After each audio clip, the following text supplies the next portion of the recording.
Direction le Mexique, terre mythique de la boxe anglaise, où mon ami Soso et moi, nous avons décidé de relever un défi fou. En seulement 10 jours et à plus de 40 ans, nous allons devoir apprendre la boxe anglaise façon mexicaine et voir si nous sommes encore capables de nous surpasser, de résister à des entraînements très intenses et de nous mesurer à des boxeurs pros afin de prouver que l'âge n'est qu'un chiffre et de vérifier si nous avons encore ce mental de warrior. Je suis Folesberry, ancien champion du monde de kickboxing et de boxe thaï. Bienvenue dans le Sberry Fight Tour.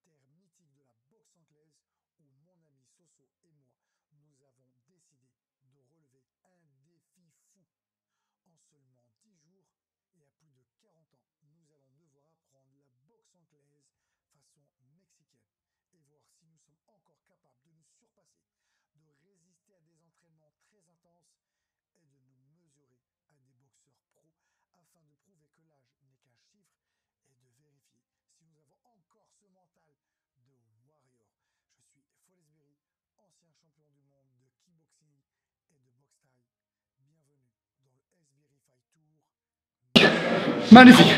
J'ai pris une leçon. J'ai 12e mondial, invaincu. 16 combats, 16 victoires. Ouais. Il voulait me mettre KO. Il a commencé à appuyer comme un malade.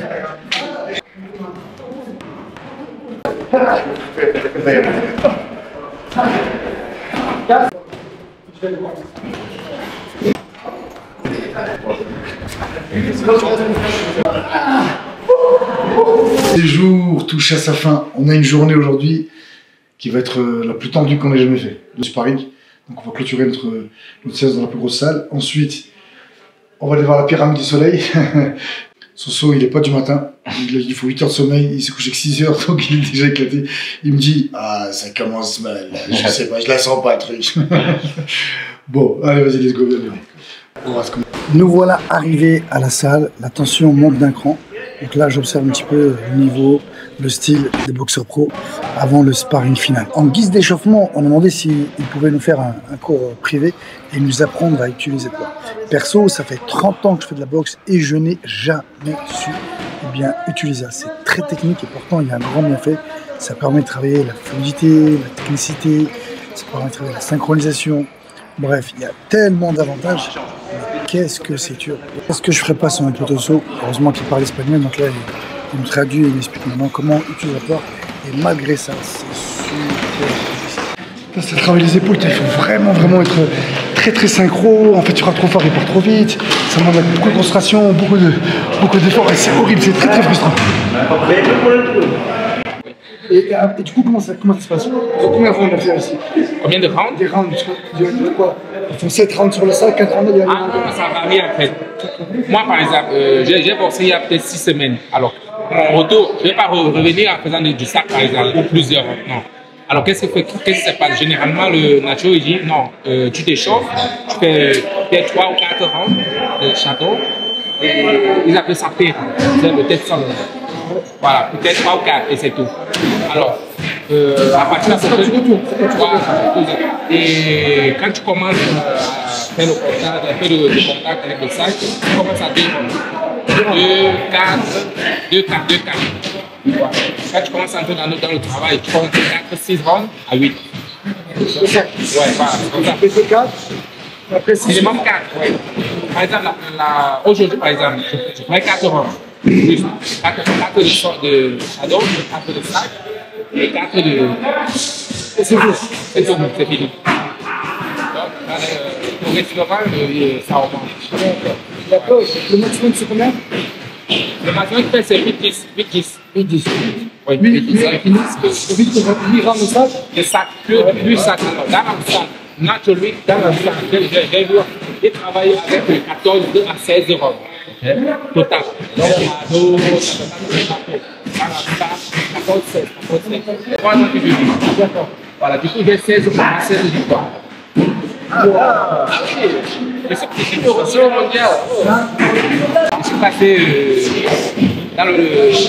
dans la progression de WBA. Tu pèses combien? Là, présentement, entre 75 et 76 kilos. D'accord. Pour 72. D'accord. Et tu as vu une différence depuis que tu es venu ici? Ah, bien sûr. D'accord. Comme je disais tantôt, eux, ils ont leur. Sur le Mexique, hein, ils sont uniques à leur genre, tu vois. Côté technique, il ne faut pas trop le chercher. Pas trop chercher. Non. Ils ont cette volonté. Ils sont des bagarreurs, je te jure. Il faut courir, tu vois. Il faut courir, mais pour les tuer seulement pour gagner, tu vois.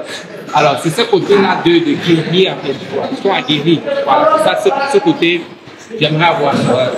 Le moment de vérité a enfin sonné, ce moment que nous attendons, que vous attendiez.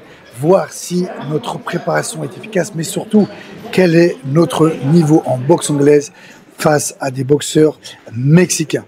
Il faut savoir que c'est plus qu'un sparring. Quand vous demandez à faire du sparring dans un pays étranger, forcément, on va vous tester. Alors là, on ne sait pas pourquoi, on a mis à Sofiane un gars qui est beaucoup plus grand. Mais ce que je peux vous dire, c'est que peu importe qui c'est qu'on mettra en face à Sofiane, Sofiane, il a un gros mental. Il n'est pas là pour s'amuser ou pour faire de la dentelle. Lui, il a peur de l'échec, il en a complètement rien à secouer. Lui, ce qu'il importe, c'est de dépasser ses limites. Donc, progresser, s'amuser, prendre du plaisir. C'est pour ça que Sofiane, il est toujours là avec moi. Chaque fois que je lui demande un défi, un challenge, que ce soit un stage survie, stage commando, on part au Brésil, Kenya, il est toujours là, il a toujours été là. Et c'est ce que j'apprécie énormément chez lui, ce côté aventurier, lâcher prise. Allez, revenons maintenant au sparring. Donc là déjà, on peut voir, je suis très surpris. Je pensais que les coups seraient beaucoup plus appuyés, qu'il y a beaucoup plus d'engagement. Mais à la façon de voir comment encaisse les coups de boxeurs mexicains, on peut voir que c'est un amateur, c'est un débutant. Voilà, il n'a pas une belle défense. On dirait limite comme s'il avait un peu peur de prendre des coups. Et Sofiane fait bien le taf. Il met la pression. Il arrive à casser la distance en esquivant et en passant dessus. Donc à chaque fois que vous allez boxer des gens qui sont beaucoup plus grands, voilà, c'est un peu cette méthode-là qu'il a à Sofiane, c'est de faire des crosses, de boxer, voilà, en partant légèrement sur le côté, en partant, enfin, voilà, ou faire des accélérations, ou faire des décalages, car s'il reste en ligne, ce serait compliqué. Après, en anglais aussi, un truc, on peut voir que l'autre c'est un amateur, il a du mal à utiliser son bras gauche. Normalement, avec le bras gauche, il devrait beaucoup l'utiliser pour empêcher Sofiane d'avancer. Et à chaque fois que Sofiane il avance, il accélère, il se prend à chaque fois les coups. Alors est-ce qu'il jauge le niveau de Sofiane? Il se laisse faire un peu, il y a beaucoup de combattants qui sont comme ça, ils sont tranquilles, cool, ils encaissent, tranquille, tant que ça appuie pas, tant qu'ils ne sont pas vraiment en danger. Et Sofiane, on peut prendre on peut voir qu'il prend ses aises, il est plus à l'aise, moins peur, là, toujours là, il rentre pratiquement maintenant toujours la manière, parce que ça marche. Voilà, avec un cross du bras gauche en avançant, ou alors en faisant une petite accélération, il reprend ses marques. Il est tellement relâché qu'il a les mains qui sont basses. Voilà, il sait que voilà, c'est tranquille. L'autre, il n'appuie pas de puissance. Donc, il est plus à l'aise. Par contre, là, ce qu'il va devoir gérer, c'est la condition physique. Comme vous le savez, on est à Mexico, on a plus de 3000 mètres d'altitude et l'oxygène est rare. Voilà pourquoi les combattants, quand ils ont des combats, que ce soit l'UFC ou en boxe, au Mexique, eh bien, ils viennent un mois avant pour s'accoutumer, parce que sinon, ils ne tiendront pas. Et nous, ça fait pas 15 jours qu'on est là. Donc là, Sofiane, il a intérêt aussi un petit peu à jauger et à gérer un peu plus mieux le combat. Sinon, eh bien, le deuxième et troisième round va être très très compliqué pour lui. Donc là, toujours pareil, voilà, il accélère, il rentre dedans, il touche, il maîtrise largement le combat. L'autre, il est plus en mode, voilà, il essaie de, on comprend pas trop, il essaie de tenir à distance, mais il tient pas à distance, il attaque sans attaquer. Il est beaucoup dans l'observation. Là, il commence maintenant un peu à comprendre le système. Premier round fini. Donc là, largement. Tu fais un round? Je sais pas. Arrange-toi avec ça.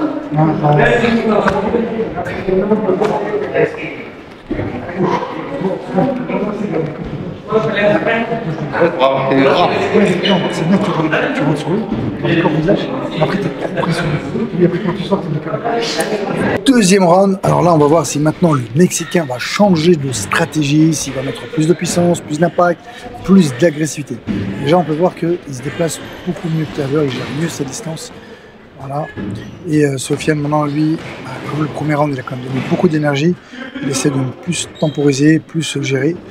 Il faut juste qu'il fasse attention Sofiane parce qu'il a le bras gauche qui est un peu bas.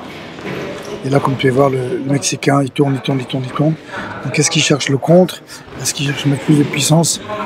On va le savoir tout de suite. Ce qui est sûr, c'est que le Mexicain n'aime pas trop prendre des coups. Et ce qui fait dire aussi que c'est débutant, c'est que quand il prend des coups, il n'a pas cette capacité à riposter tout de suite. Donc là, voilà, là, il joue, je traîne de son gauche. Sofiane, on baisse un petit peu de régime. Le premier round, il a quand même beaucoup donné. Donc là, il est beaucoup moins agressif, beaucoup moins présent. Et voilà. Mais dès qu'il se met à accélérer ou à lui rentrer en face, bah boum, voilà. Encore comme ici, le Mexicain ne sait pas défendre. Ok, une petite esquive. Voilà. Donc là maintenant, on voit que c'est Sofiane qui reprend un petit peu le lead un peu. Il se remet un peu plus agressif. Il n'a pas de garde Sofiane, donc fasse attention à ne pas se faire cueillir. Un contre peut vite arriver et ça peut être le chaos. Ça peut aller super vite. Voilà, donc on voit que le Mexicain aussi est beaucoup plus à l'aise. Là aussi, il a peut-être pris un peu plus de confiance. Parce que les coups sont pas appuyés, peut-être qu'il a pas de douleur. Donc là, il est un peu plus offensif, un peu plus agressif. Mais ça manque de vitesse, ça manque un peu de folie, ça manque un peu d'impact avec les échelons entre les deux. Mais maintenant, le Mexicain, il avance. Il a un peu plus de pression. Avec Sofiane a plus de mal au niveau physique que dès le premier round. Donc il temporise un peu plus. Mais je trouve que voilà, ça manque quand même un peu encore d'agressivité et de tonus chez le Mexicain. Mais on dirait qu'il prépare le terrain.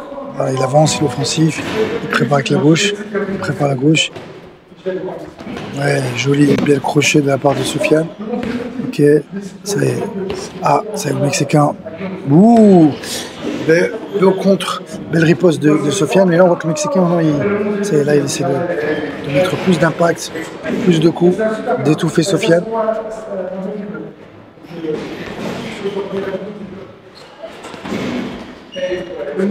Donc là, maintenant, ça marche plus. Ça marchait au premier round. Le Mexicain a un peu compris le truc, il fait un peu d'esquive. Et ouais, boum, il commence à mettre plus de puissance. Il commence à lâcher les chevaux. Au premier round, c'était peut-être l'observation. Ouh, ça, il cherche le crochet au foie. Vous avez vu, il cherche le crochet au foie. Donc là, maintenant, il commence un petit peu à durcir le combat. Le combat devient intéressant. Sofiane maintenant qui recule. Deuxième round, fini. Très, très intéressant. Match assez équilibré. Léger avantage quand même pour... Ouais, Sofiane, il a dominé la première partie. Et la deuxième, on pourrait le donner, la deuxième partie du round au Mexicain. Et là, vous avez Sofiane à bout de souffle. Manque d'oxygène, c'est horrible. On a l'impression de suffoquer et de ne pas respirer. Troisième et dernier round, c'est là on voit maintenant, oulala, on voit que le Mexicain d'entrée de jeu là, il met la puissance, il met les watts. Donc le premier, il était là en mode tranquille, deuxième, il accélère un peu, et là maintenant terminé, il cherche à mettre vraiment KO. Donc là, il fait pas de cadeau, mais Sofiane a un gros mental, comme je dis, il va pas se laisser faire, il va tout donner, malgré que physiquement, eh bien, il est un peu plus, un peu moins frais. On a vu là sur les crochets au foie qu'il a grimacé, ça veut dire qu'il fera oulala. Oui, le Mexicain, il cherche à mettre KO, il met la pression, il met vraiment toute sa patente, toute sa puissance. Il voit que Sofiane est plus fatigué, moins frais, alors il essaie d'en profiter. Mais je vous l'ai dit, Sofiane ne va pas se laisser faire, va tout donner, va rien lâcher. Il a un très très gros mental, il a aussi une bonne expérience. Encore une fois, uppercut, crochet au foie. Voilà. Et là, ce qui est marrant, c'est regardez l'attitude maintenant du Mexicain. Il n'a plus de garde, il cherche plus à tenir à distance. Il s'en fout de prendre des camps, il cherche à casser à distance alors qu'il est grand. Et il envoie que des coups puissants au corps, crochet au foie, crochet à la rate, droite au plexus. Limite, regardez, il fait même plus attention à sa garde. Il tombe sur Sofiane qui est moins frais que le premier round. Comme je l'ai dit, au Mexique, on n'a pas d'oxygène, c'est très très difficile. Un round de 3 minutes, c'est vraiment une torture, c'est un enfer. Et là, encore une fois, l'accélération du Mexicain, oh là là, il envoie des coups très très puissants. Mais Sofiane, on a vu d'autres. Il a affronté déjà, il est parti, on est parti au Sénégal, on est parti affronter des combattants pro de MMA au Brésil. Il a l'habitude de prendre des coups, il a l'habitude de ne pas se laisser faire. Et allez, et la preuve, c'est qu'il a du répondant. Il est là, il riposte. Il montre au Mexicain qu'il est là, il ne se laisse pas faire, intelligent, il accroche un peu pour récupérer sa distance. Et là on voit aussi que le Mexicain, il avait vraiment mis beaucoup de puissance au début, il continue à avancer, même stratégie, un peu moins d'impact, et surtout il a du répondant. Sofiane, à chaque fois qu'il prend un coup, il essaie de riposter. Voilà, il bouge, il esquive, il riposte, même s'il y a beaucoup moins d'impact dans les coups de Sofiane, car il n'a plus de jus, mais il est au mental. Et c'est là où j'arrête pas de répéter à mes élèves et à tout le monde, voilà, super Sofiane ce qu'il fait. Il avance, il continue, il met l'impression, il montre surtout, oulala, il met une accélération, une pression, qu'il est présent, il a touché au corps, ce qui fait que le Mexicain a reculé. Là, Sofiane, il est présent, là, on voit que le Mexicain, il accélère encore, il cherche à mettre plus de puissance, ça veut dire que l'accélération et le travail que a fait Sofiane juste avant l'a énervé, l'a déstabilisé, il cherche à gagner à tout prix par KO. Fin du round, quel magnifique round. Et je vous l'avais dit, Sofiane a un gros mindset. Alors dites-moi dans les commentaires pour vous, qui gagne ce sparring.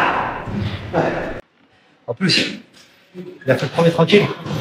Après, il voulait me mettre KO. Il a commencé à appuyer comme on a. Il a envoyé tout vraiment. Franchement, ça va. On en a vu d'autres. Là, c'est un tour de fouette. Allez, c'est parti, c'est à mon tour maintenant. Allez, le premier round. Le premier round, toujours tranquille. Observation des deux côtés. Et là, ce qui me gêne, c'est son gauche. Il a une façon de boxer où il change souvent de garde, un coup gaucher, un coup droitier. Et avec son bras avant, eh ben, il arrive toujours à me gêner, à me toucher. Même si les coups ne sont pas puissants, ça me gêne. Ce qui me pousse à me jeter par moments et à perdre un petit peu mes appuis. Très déstabilisant. Alors c'est là où on voit une grosse différence entre un professionnel et un amateur. C'est qu'un professionnel, il gère très très bien sa distance, alors qu'un amateur, bah, il gère pas trop sa distance. Donc voilà, donc là pour le moment, on joue tous les deux à l'escrime, à toi, à moi. Lui, il est à l'aise. Bon, j'ai un système un peu plus offensif, donc plus agressif. Donc j'essaie tout de suite de rentrer, casser la distance, essayer de toucher. Mais pour le moment, eh ben, j'ai du mal, car il gère bien sa distance, et surtout son bras gauche qui me gêne. Vous allez voir, un coup il est droitier, un coup il est gaucher. Boum, il se déplace bien, il s'amuse, il jauge. Voilà, et puis il attend juste l'ouverture pour essayer de me toucher. Alors là, pour être sincère, je pense qu'avec Sofiane, on a négligé une partie qui est très importante, et là je m'en rends compte maintenant, c'est le manque de sparring. Le fait de faire des sparring, ça me permet d'avoir des réglages, le bon timing. Et mon timing, il est un petit peu des fois par moment en retard. Lui, il est rapide, il est agile, il s'amuse. Et ça me pousse des fois à me jeter, voilà, être en mode guerre. Donc là, j'accélère, parce que je suis juste frustré. J'ai aucune envie, c'est d'arriver à le bloquer, à le toucher. Mais voilà, pour le moment, il arrive à me contenir. Il continue ma fougue, mon agressivité. Et il gère très très bien, juste avec son bras gauche, c'est le fait de bouger. Dites-vous là, il s'amuse. Il est en mode tranquille pour le moment. Premier round, de toute façon, c'est toujours un petit peu d'observation, on jauge, on s'amuse. Mais moi, malgré tout, c'est pas trop mon truc, l'observation. Donc si je peux, eh ben, je préfère accélérer d'entrée de jeu, toucher, marquer mes points, être tout de suite présent. Mais voilà, il a une très bonne technicité, très fluide. Voilà, vous avez vu, avec son bras gauche, c'est pas puissant, mais il me gêne. Il me force des fois à me jeter. Et ça me perturbe énormément. Il est à l'aise.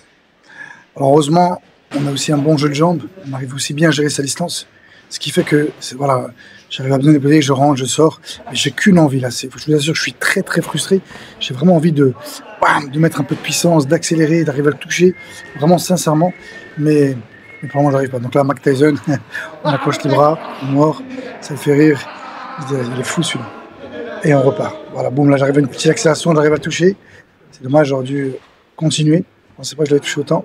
Donc là, ça titille un peu, là vous avez vu, là maintenant il va commencer un petit peu à plus jouer, parce que voilà, j'ai réussi à toucher et il m'en fait perdre, mes moyens. Juste il a accéléré avec son jeu de jambes, je me suis un peu fait mal aux adducteurs, et on va repartir.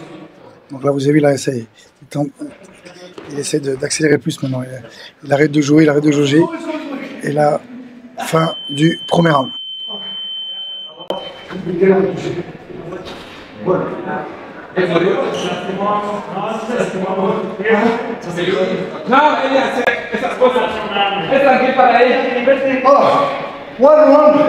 One round boxing. Now.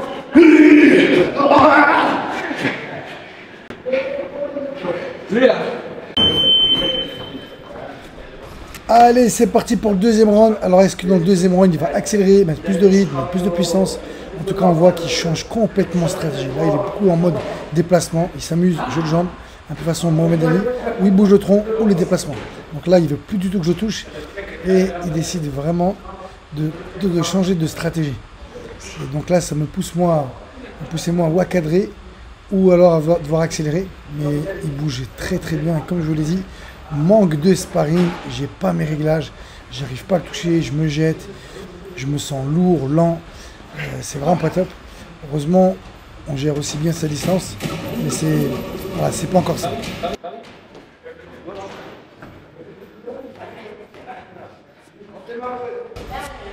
Donc là, c'est sûr, il va falloir que moi aussi, je change de stratégie. Donc, je baisse les mains pour lui montrer, moi aussi, je suis cool, je suis à l'aise, tranquille.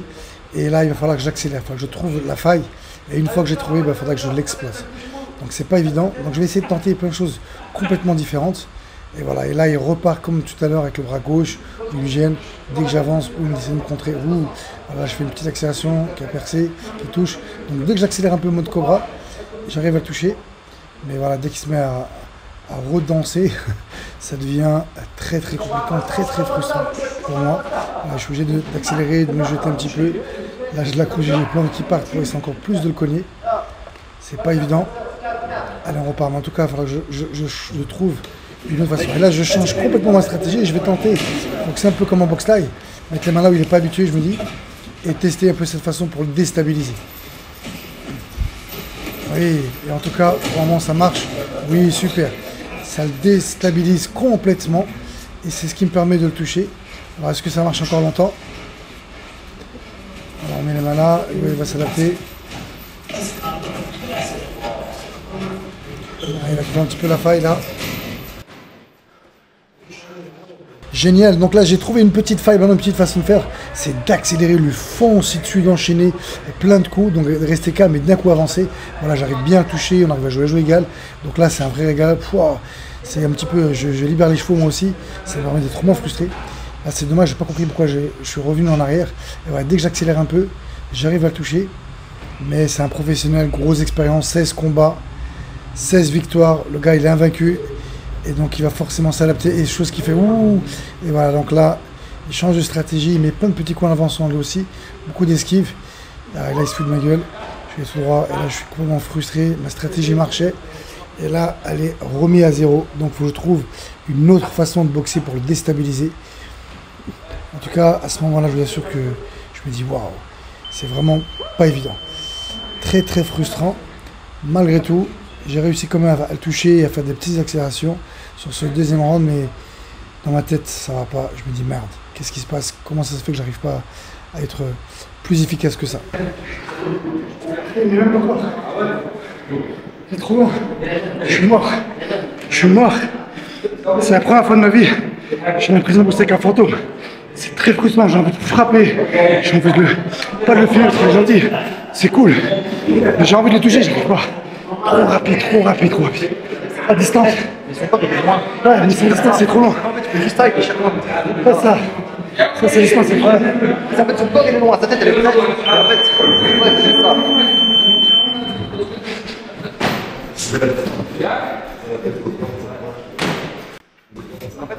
Allez, pour ce troisième round, je vais me mettre en mode silence. Je vous laisse découvrir ce troisième round. Vous irez vous donner les commentaires. Qu'est-ce que vous avez pensé de cette prestation? Qu'est-ce que vous aurez fait de différent? Si jamais vous étiez en place, boxer un gars comme ça, un monstre. Et comme je vous l'ai dit, je pense vraiment que je manquais de sparring.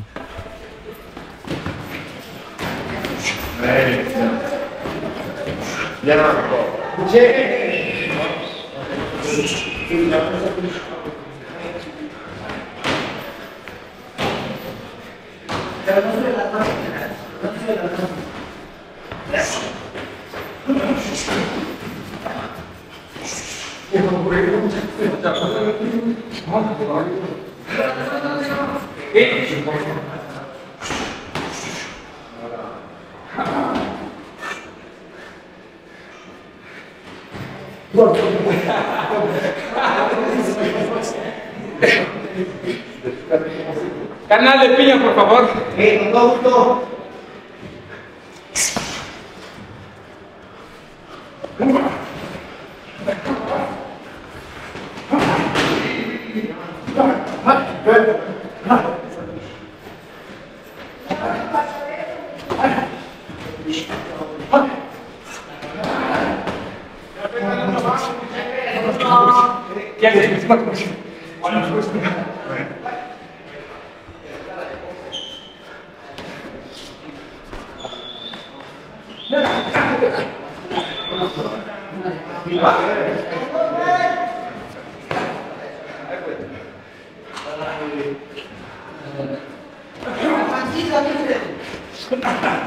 Ouais, tu sais qu'il va aller vers le bas.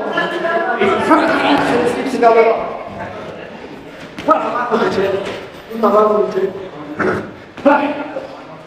C'est le scoop vers le bas. Permets ça, tu sais, c'est pas ça. T'as vu?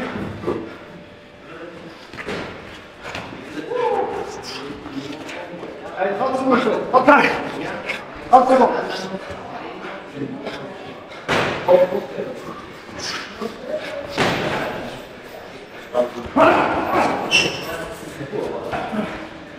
Allez, 20 secondes.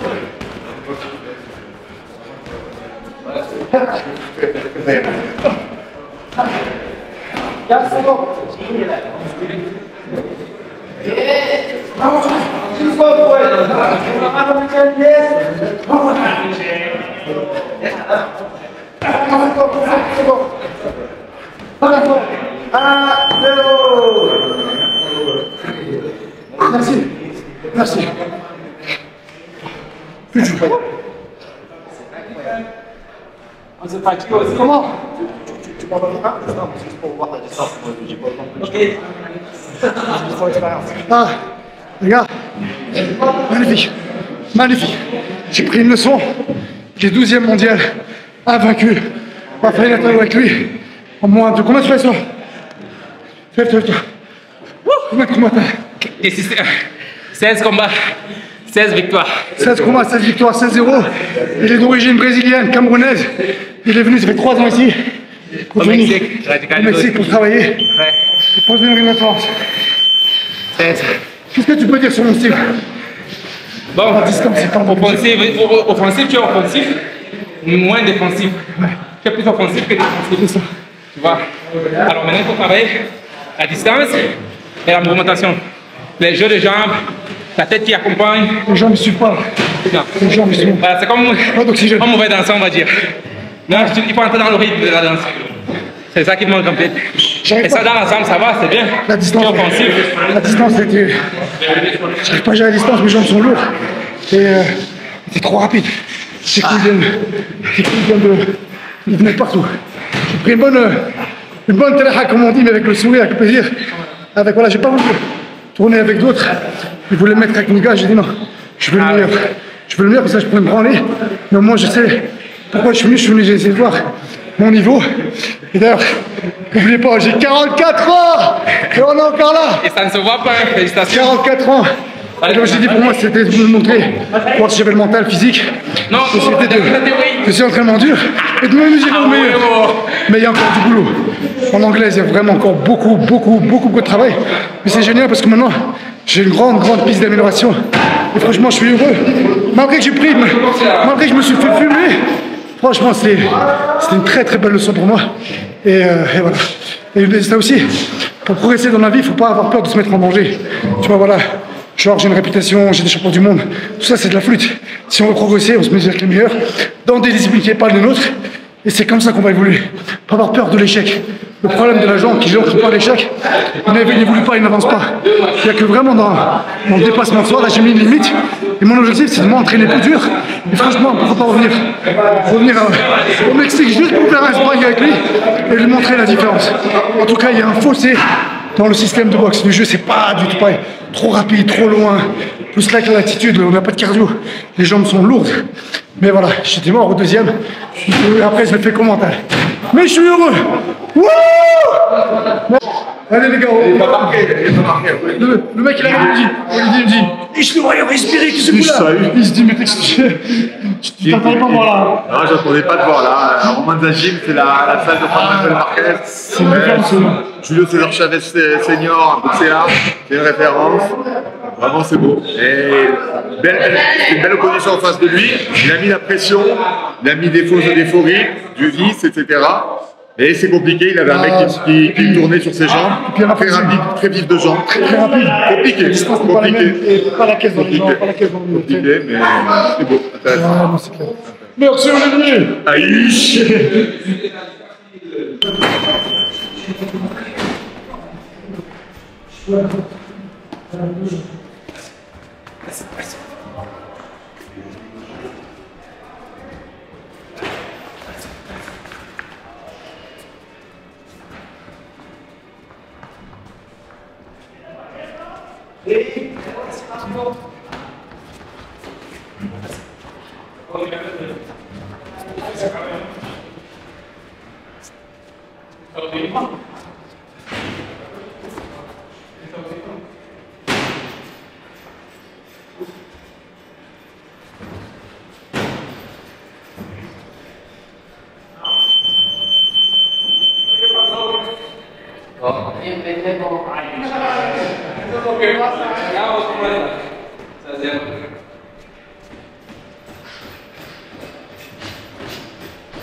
Reste 45 secondes.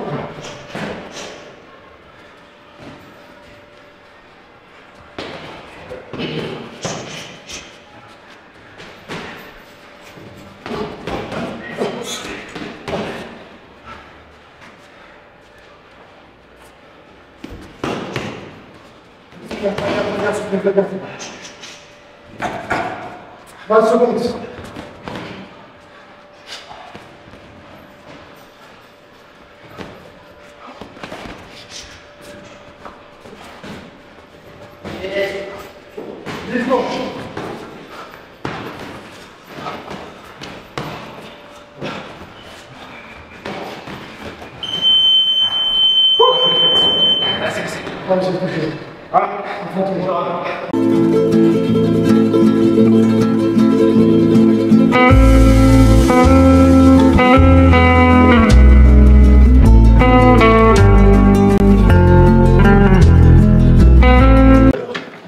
Alors celle-là, je la veux pas. Ça, c'est pas là. Non. Celle-là, elle passe. Ouais, ça passe. Ah, celle-là, je la veux bien. Ah ouais. Bon, c'est la mienne. Ouais, on va jouer nous. Hein? Oui, nous. C'est la guerre oui, nous. Qui gagne? Allez, vas-y. Sors le Uno. Trop tard. Je le trouvais sur le lit. J'arrête, tu vois. Non, je l'ai pas. Ouais. Oh non. Oh non. Ah, je vais aller m'installer dans la suite patronale. Oh non. Ah, j'ai la mort. Ah, j'ai la mort. Attends. Bon, déjà, on va procéder à faire un peu de ménage, on va virer ça. On va virer ça.